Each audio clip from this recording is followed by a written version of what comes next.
आप सोच में पड़ जाएंगे कि क्या वाकई में समाज इस कदर निचले स्तर पर जा पहुंचा है, जहां पीढ़ियों और परंपराओं के नाम पर न जाने हैवानियत की हद को कब से पार किया जाता है। मामला मध्य प्रदेश की राजधानी भोपाल में सामने आया, लेकिन यह खबर रतलाम की है।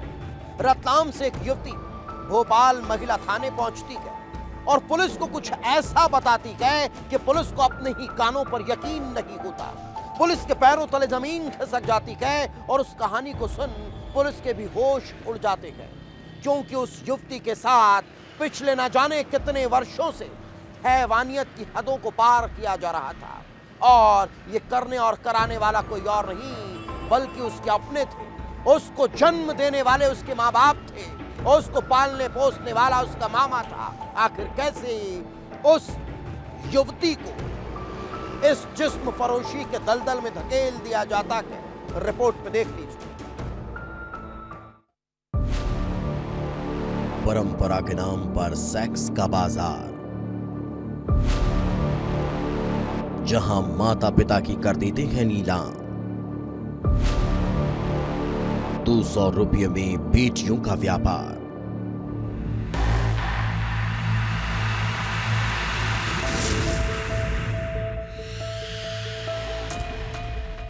मध्य प्रदेश की राजधानी भोपाल महिला थाने में सब कुछ सामान्य था, तभी चेहरे पर नकाब लगाए एक युवती अंदर दाखिल होती है।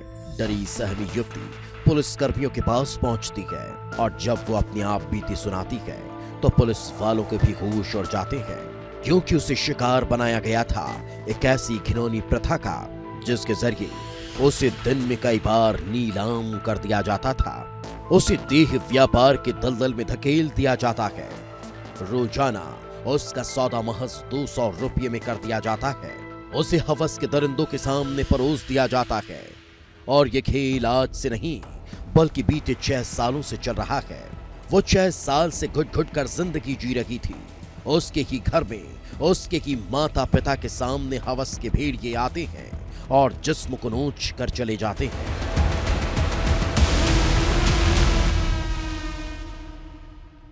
मेरे साथ 6 सालों से देह व्यापार का काम करवा रहे थे मेरे माता पिता और मेरे मामा वगैरह। तो मैं वहाँ से जावरा कॉलेज का कहकर भोपाल तक आई हूँ। और मैं भोपाल आकर मैंने एनजीओ सोशल मीडिया के ज़रिए एक एनजीओ से संपर्क किया। उनकी मदद से मैं महिला थाना गई हूँ और मेरी एफआईआर हुई है। वहाँ से मुझे गौरवी सेंटर में भेज दिया गया था। पुलिस के भी होश उड़ रहे थे। सवाल यही था कि ये लड़की कौन है, कहां से आई है और इसके साथ घिनौना खेल खेलने वाले आखिर कौन हैं। लड़की से सवाल किए जाते हैं और जो कहानी सामने आई उसकी शुरुआत होती है भोपाल से 300 किलोमीटर दूर रतलाम के गांव से। 21 साल की युवती रतलाम के परवलिया की रहने वाली है, जिससे जबरदस्ती देह व्यापार करवाया जाता था। 14 साल की उम्र से ही उसके जिस्म का सौदा हो रहा था। उसकी जिंदगी नर्क बन चुकी थी और तभी वो कॉलेज के बहाने घर से भागी और फिर भोपाल के महिला थाना पहुंचकर पूरी कहानी बयां कर दी और बताया कि ये काम कोई और नहीं बल्कि उसके की माता पिता और मामा करा रहे थे और ग्राहकों से 200 रुपये लेकर उसे उनके साथ अंदर भेज दिया जाता था।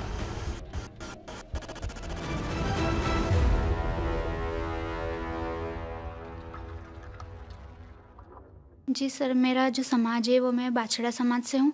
वहाँ के समाज के सारे लोग यही सब काम के लिए है और जो हमारे भाई और पिता जो लोग रहते हैं वो कोई काम धंधा नहीं करते तो वो उनकी बहू बेटियों को इस काम में धकेल देते और प्रत्येक कस्टमर जो लोग आते हैं उनसे 200 रुपये लेकर उनकी लड़कियों को अंदर भेज दिया जाता है। मैं ये सब नहीं करना चाहती। मैंने शुरुआत से सोचा था कि मैं पढ़ लिख कर आगे बढ़ूँ और मैंने जिद करके 12वीं तक 12th पास की। उसके बाद मैंने ओटी टेक्नीशियन का कोर्स भी किया और वहीं से मैं हिम्मत जुटाकर मैं बाहर निकल कर भोपाल आई हूँ।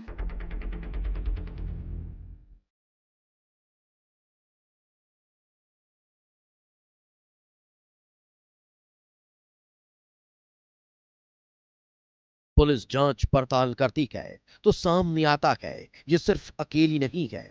जिसे परंपरा के नाम पर देह व्यापार में धकेला गया। ये सिर्फ अकेली नहीं है जिसकी जिंदगी की कीमत सिर्फ 200 रुपये लगा दी गई, बल्कि पीढ़ियों से ऐसी ही हजारों लड़कियां इस घिनौने खेल का शिकार होती आई हैं। रतलाम और उसके आसपास हाईवे के किनारों पर ऐसी कई बस्तियां जहां बाछड़ा समुदाय के लोग रहते हैं।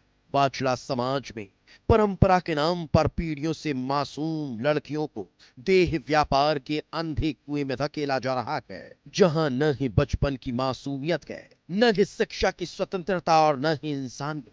हाईवे किनारे बसी समाज की बस्तियों में घर का कोई मर्द काम नहीं करता और हर परिवार अपनी बेटियों की कमाई पर ही पलता है।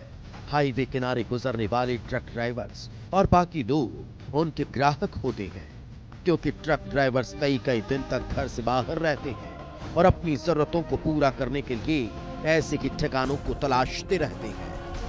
और ये तलाश पूरी होती है बाछड़ा समुदाय की बस्तियों में। परिवार के मर्द ऐसे ही ग्राहकों से बात करते हैं और फिर रुपये लेकर अपनी बेटियों के साथ भेज देते हैं। ये सब प्रथा के नाम पर किया जाता है और कहा जाता है कि ये रिवाज है जिसका पालन सभी को करना होगा। यही वजह है कि गांव में करीब 1000 से ज्यादा लड़कियां प्रथा के नाम पर कराए जा रहे देह व्यापार के दलदल में फंसी।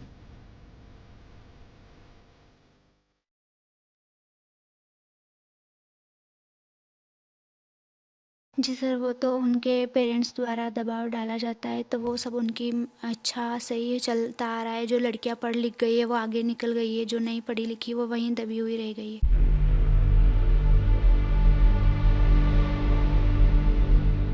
भोपाल की महिला थाना पुलिस ने मामले की गंभीरता को देखते हुए एफआईआर दर्ज की। लड़की के माता पिता और 2 मामा के खिलाफ नामजद एफआईआर की गई और उन्हें गिरफ्तार कर लिया गया। आरोपियों पर मानव तस्करी, रेप की साजिश और पॉक्सो एक्ट के तहत कड़े प्रावधान लगाए गए।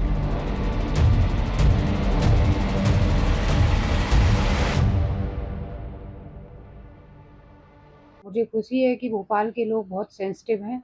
ये पहला ऐसा मामला नहीं, कोई भी जैसे महिलाएं भी कहीं भी ऐसे मिल जाती हैं तो लोग महिला थाने में लेके आते हैं और जो भी हेल्प हो पाती है हम उनकी हेल्प करते हैं। उनके जैसे घर से घर वालों को मिलवाना हो या घर भिजवाना हो तो हम लोग करते हैं ये चीज़ें। कितने लोग पे कार्रवाई हुई है इस केस में?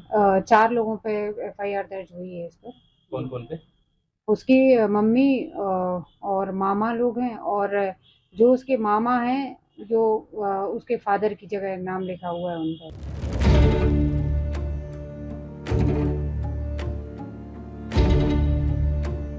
एक 21 साल की युवती की हिम्मत ने परंपरा के नाम पर चल रहे उस घिनौने खेल को उजागर कर दिया, जिसमें बेटियों को सिर्फ 200 रुपये में नीलाम कर दिया जाता है।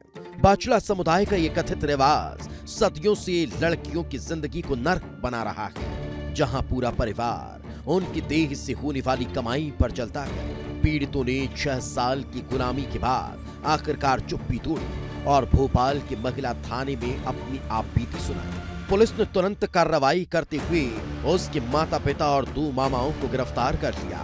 लेकिन सवाल अभी भी बाकी है, क्या इस एक गिरफ्तारी से उस गांव की सैकड़ों दूसरी लड़कियां इस दलदल से बाहर निकल पाएंगी? आखिर परंपरा के नाम पर इंसानियत को कुचलने वाली ये प्रथा कब बंद होगी? आखिर रिवाज के नाम पर लड़कियों की बोली कब तक लगती रहेगी? ब्यूरो रिपोर्ट, विस्तार न्यूज।